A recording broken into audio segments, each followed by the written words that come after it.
வயதில் சில விஷயங்களுக்கு நோ சொல்லுங்க. தாய் உங்களுக்கு 5 விஷயங்களை இன்னைக்கு நான் கொடுத்துட்டு போறேன். நான் சொல்லுகின்ற இந்த வாக்கியத்தை மட்டும் மனதிலே உறுதியாக வாங்கி பிடித்துக் கொள்.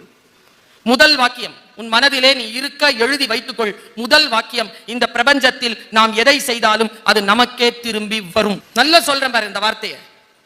நாம் செய்யக்கூடிய பாவங்களை மன்னிக்கக்கூடிய ஆற்றல் தான் கடவுளுக்கு இருக்கிறதே தவிர நாம் செய்யக்கூடிய நன்மைகளை மறுக்கும் ஆற்றல் அவருக்கு இல்லை. நன்மைகளுக்கு நாம் சொந்தக்காரர்கள். நாம் எதை செய்தாலும் அது நமக்கு திரும்பி வரும். இன்னொரு வார்த்தையை சொல்றேன், நாம் செய்யும் குற்றங்களை நாம் மறந்து விடலாம், நாம் செய்யும் தவறுகளை நாம் மறந்து விடலாம். ஆனால் நாம் செய்யும் தவறுகளும் நம் குற்றங்களும் நம்மை மறப்பதே இல்லை. அது நம்மை தொடர்ந்து வரும், தேவையில்லாத இடங்களில் வந்து நிற்கும்.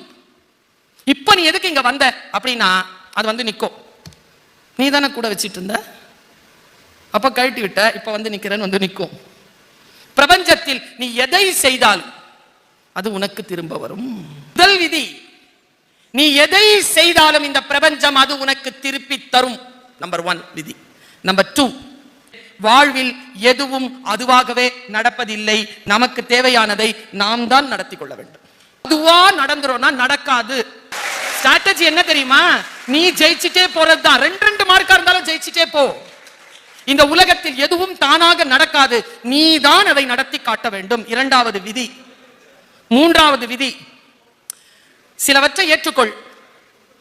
இப்ப பாரு, நான் மீன் கடல்ல நீந்துவேன், எனக்கு மரம் ஏற தெரியாது. நான் 65 தான் அப்படின்னா 66 தான் என்னுடைய ஹையஸ்ட்னா that is my highest potential.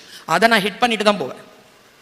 இங்க மேடம் ஒரு வார்த்தை சொன்னாங்க, உன்னுடைய ஆரம்பம் அற்பமானதாக இருந்தாலும் உன்னுடைய முடிவு சம்பூரணமாக இருக்கு. என்ன சொல்லது? சம்பூரணம், முழுமை.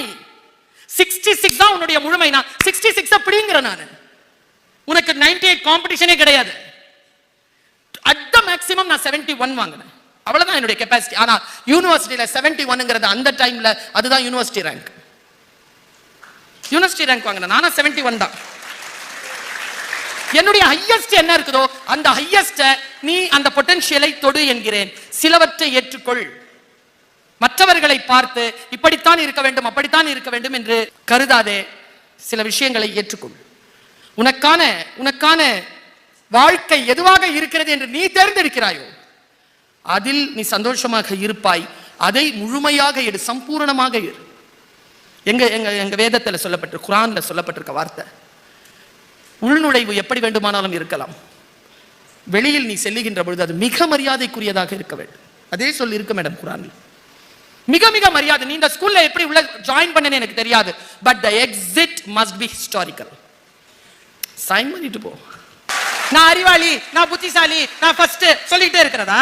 செஞ்சு காட்டுங்கிற நான். எதுவாக இருந்தாலும் சில விஷயங்களை ஏற்றுக்கொள். சில விஷயங்களை நீதான் செய்து காட்ட வேண்டும். 3வது விதி. 4வது விதி, நாம் மாறும்போது நம்மை பின்பற்றி எல்லாம் மாறும். Be the change. You be the change. Don't expect the change. You be the change. 4th விதி. 5th விதி என்ன தெரியுமா? இன்று நேற்று நாளை ஒன்றோடு ஒன்று தொடர்புடையது. இன்று நேற்று நாளை மூன்றும் ஒன்றோடு ஒன்று தொடர்புடையது.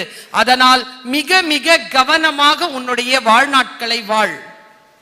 இன்னொரு ரொம்ப ரகசியமான சொல்லை சொல்லிவிட்டு போகிறேன். 15 வயது அல்லது 17 வயது அதிலிருந்து 25 வயது வரை எதை செய்வாயோ வாழ்க்கை முழுவதும் அதைத்தான் செய்வாய். அந்த 17 வயதில் நீ என்ன செய்ய வேண்டும் என்பதனை இதோ இப்பொழுது 12, 13, 14 வயதில் முடிவு செய். 15 வயதில் முடிவு செய்.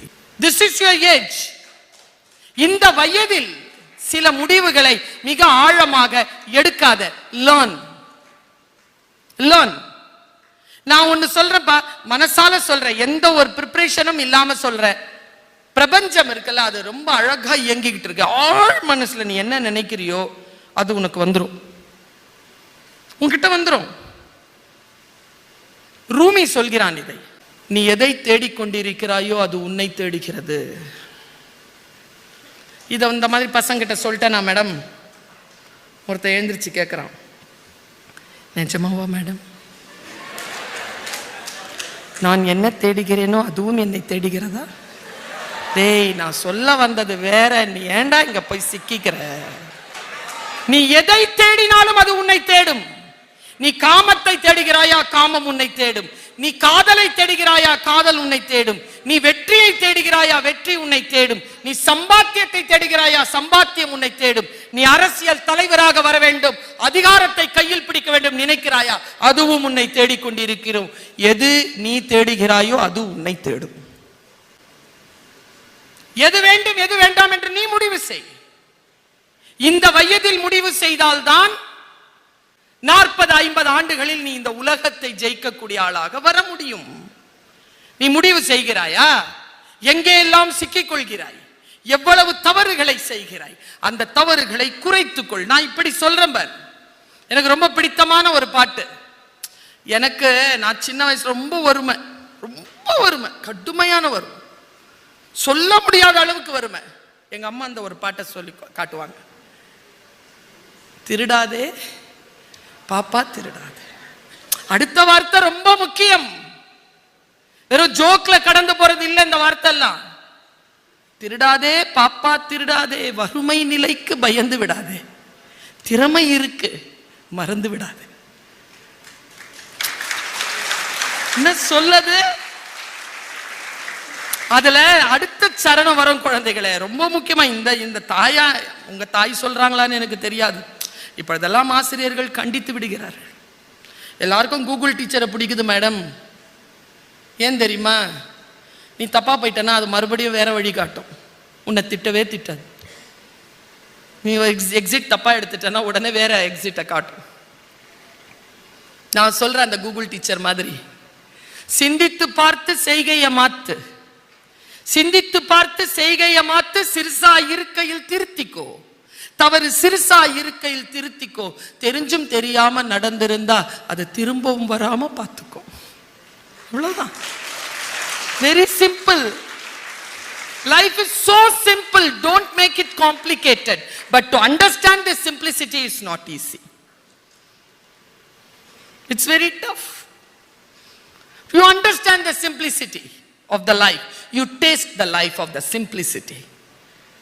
இன்றைக்கு இருக்கக்கூடிய மாணவர்கள் அவங்க சொன்னாங்கல்ல, ஒழுக்கம், டிசிப்ளின். நான் பிள்ளைங்கள பார்த்து ஒழுக்கம்னா என்ன அப்படின்னு கேட்டா உடனே அவன் டிசிப்ளின்னு சொல்லுவான். ஏய் டிசிப்ளின்னா என்னன்னு கேட்டா ஒழுக்கம். நான் டிரான்ஸ்லேஷனா கேட்டேன், அப்படின்னா என்ன? ஒழுக்கம்னா என்னப்பா? எல்லாரும் ஒழுங்காயிரு, ஒழுக்கமாயிரு, ஒழுக்கமாயிரு, ஒழுங்காயிரு, என்னது அதுப்பா? அப்படின்னா என்ன? எனக்கு சொல்லித்தாங்களேன். நான் ஒழுக்கமா இருக்கிறதுனா என்னன்னு எனக்கு சொல்லித்தாங்களேன். பெரியவங்க பேச்சை கேட்கறதா? அப்புறம் லிஸ்ட் போடுற, ஒழுக்கமா இருன்னு சொல்லிட்டு லிஸ்ட் போடுற. எத்தனை லிஸ்ட் இருக்கு உங்ககிட்ட? என் ஒழுக்கத்தை நிர்ணயிப்பதற்கு உன்னிடத்துல எத்தனை லிஸ்ட் இருக்கு? நான் சொல்லட்டுமா ஒழுக்கம்? நான் am a language teacher. I am not a literature teacher. எனக்கு 5 மொழிகள் தெரியும். எந்த சொல் சொன்னாலும் அந்த சொல்லின் ஊடாக டிராவல் பண்ணுவேனா. ஏன்னா ஒவ்வொரு சொல்லும் உயிர்ப்பானது. பைபிள் சொல்லுதா இல்லையா? ஆதியில் வார்த்தையாக இருந்தது தானே, வார்த்தை தானே. என்னப்பா சொல்? அது மாம்சமானது. எது மாம்சமானது? வார்த்தை தானே மாம்சமானது. இப்ப வார்த்தை எவ்வளவு முக்கியமானது. இறைவனாக அது ஆகி உன்னிடத்தில் வந்திருக்கிறது என்று கிறிஸ்துவ மதம் சொல்லுகின்ற பொழுது வார்த்தை எவ்வளவு முக்கியமானது. நீ எந்த வார்த்தையையும் அப்படி கடந்து போவாது, புரிஞ்சுக்கிட்டு கடந்து போ.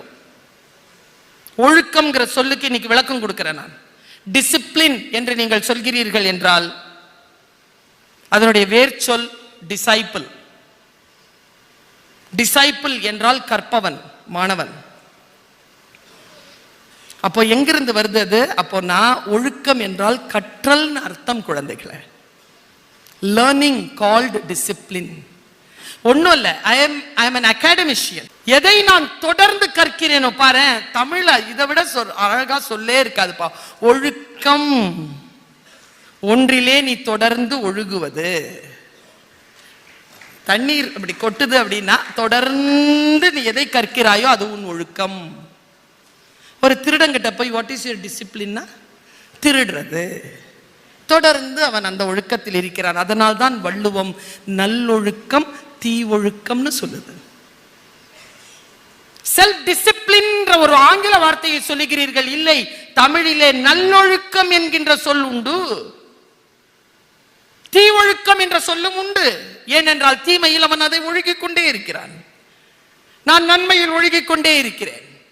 நல்லா தெரிஞ்சுக்கோ, தீமைக்கு சக்தி அதிகம், ரொம்ப அதிகம், சக்தி அதிகம். தீமை ரொம்ப ஃபோர்ஸ்ஃபுல்லா இருக்கும், வெரி ஃபோர்ஸ்ஃபுல். ஆனால் அந்த ஃபோர்ஸை முறியடிக்கிற அந்த ஒரு ஃபோர்ஸ் நன்மையிடம் மட்டும்தான் இருக்கு. என் பையன்கிட்ட நான் சொன்னேன், அந்த பையன்கிட்ட சேராதரான்னு. ஏன்னு கேட்டான், நீ நல்ல பிள்ளை, அவன் நல்லவன் இல்லை. ஏன் சொல்ற? அவன் கெட்ட வார்த்தை சொல்றான் சின்ன வயசுல, நான் நல்ல வார்த்தை சொல்றேன். அப்போ அவன் ஒரு வார்த்தை கேட்டான் எனக்கு. அவன் அப்போனா 3rd ஸ்டாண்டர்ட் ஏதோ படிச்சுட்டு இருக்கான். சொன்னாங்க, ஏம்மா நல்லவன் கெட்டவனோட சேர்ந்தா நல்லவன் கெட்டவன் ஆயிடுவானாம்மா? ஆமா. ஏம்மா நல்லவன் கெட்டவனோட சேர்ந்தா கெட்டவன் நல்லவனா ஆக மாட்டானா? சூப்பர் வார்த்தை இல்ல? நன்மை பெரிது தானே. பூவோடு சேர்ந்த நார் மணக்கும் தானே, நாரோடு சேர்ந்த பூ நாருமா? அப்படி என்றால் என் குழந்தையை நன்மையில் நில், நன்மையை தீவிரப்படுத்த. நீ நன்மையை தீவிரப்படுத்தினால் உன் நன்மை உன்னை நிச்சயமாக ஒரு நிலையில் உயர்த்தி வைக்கும், மற்றவர்களுக்கு முன்னால் உன்னை உயர்த்தி சொல்லும். ஒன்றும் இல்லை, நான் இப்படி சொல்றேன், நீ அங்க சேர்ல உட்கார்ந்து இருக்கிறதுக்கும் இங்க மேடையில் வரத்துக்கும் எவ்வளவு தூரம்ப்பா? ஒரு 30 அடி இருக்குமா? 30 அடியில் வந்துருவியா? இல்லை கண்ணம்மா, 30 வருஷம் உழைக்கணும், அப்பதான் வர முடியும். இங்க அப்படி சட்டுன்னு இப்படி ஏறி உட்கார்றதுக்கு பேர் இல்லை வெற்றி.